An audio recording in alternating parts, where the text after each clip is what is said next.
There is a huge problem with Nike's current sneakers.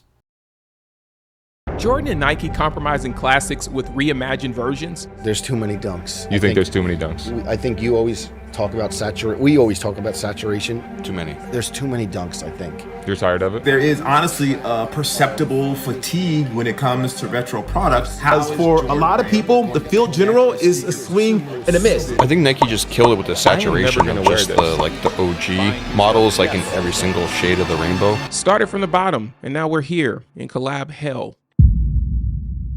Was the 30 hours I spent customizing these shoes worth it?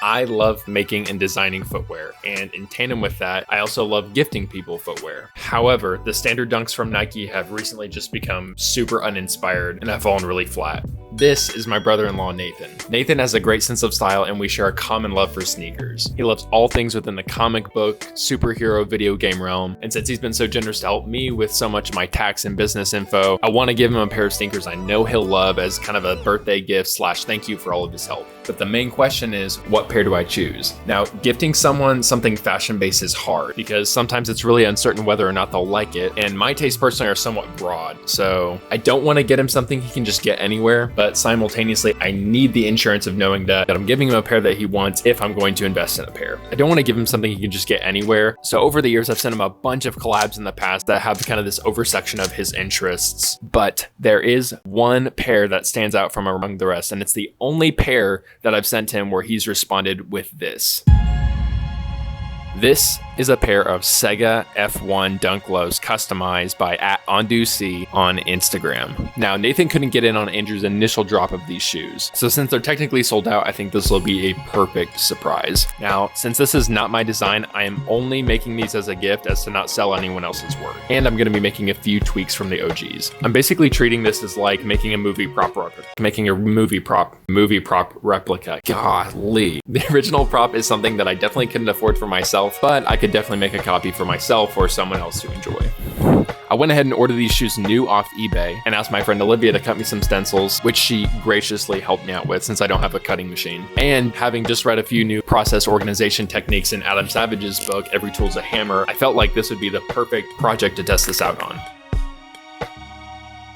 Now, as I get into showcasing this process, there are two key themes about the idea and function of sharing in Adam's book that have really become the premise of this video and this make in general. The first is very practical, and it's Adam's system for project management. Whether engineering for Mythbusters, creating spacesuit replicas, or making his own movie prop replicas, across 2 chapters, Adam dives into this learned system of list making and checkboxes that organize and structure every project he works on. And this project is my first time implementing this system and trying it out for myself.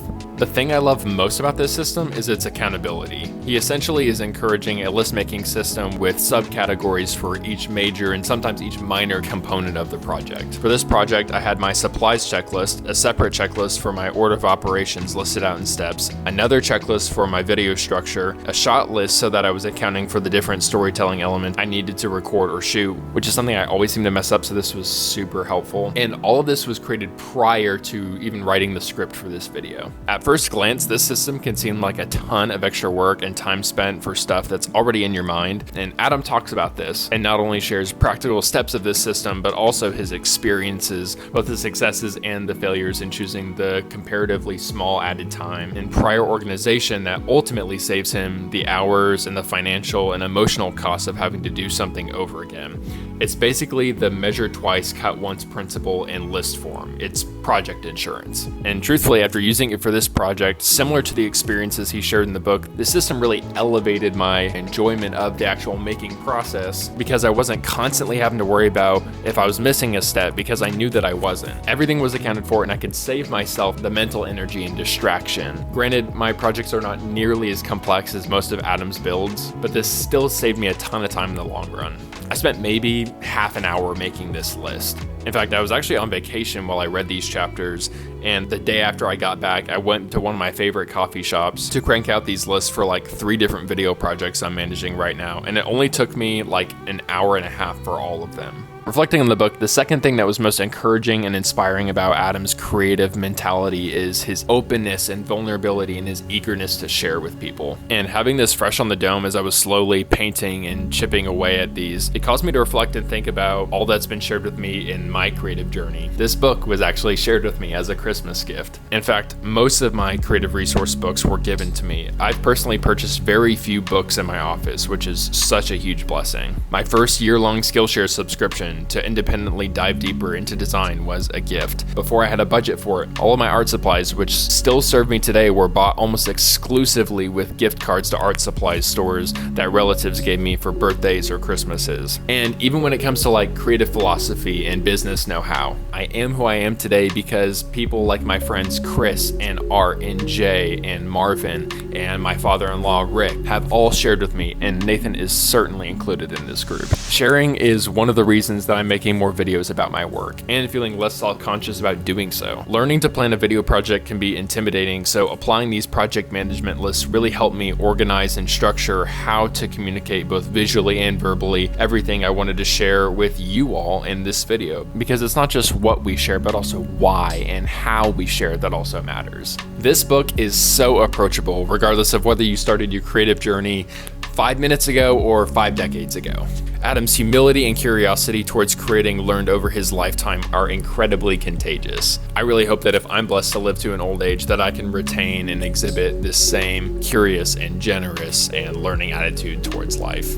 This book is a great read and has so many other nuggets that Adam drops throughout the rest of the chapters. It's hilarious and so personal. I have this book along with a bunch of other creative resources that have helped me listed on my website for anyone that's interested. The link is down in the description. Now that I've actually tried out this new method, let's see, did the extra hours pay off?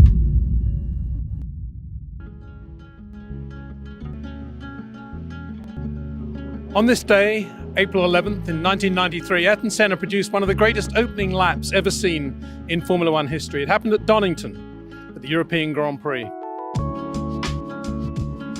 And the start of the 76th lap, European Grand Prix. Across the line, and it is victory for the Brazilian. Victory for the Brazilian.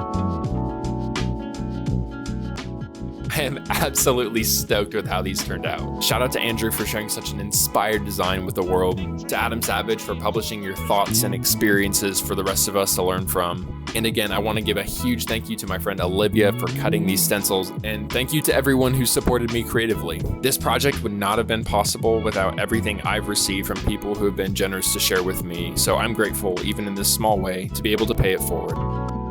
I'm sure it is the greatest lap of Formula One history, the greatest first lap of a Grand Prix.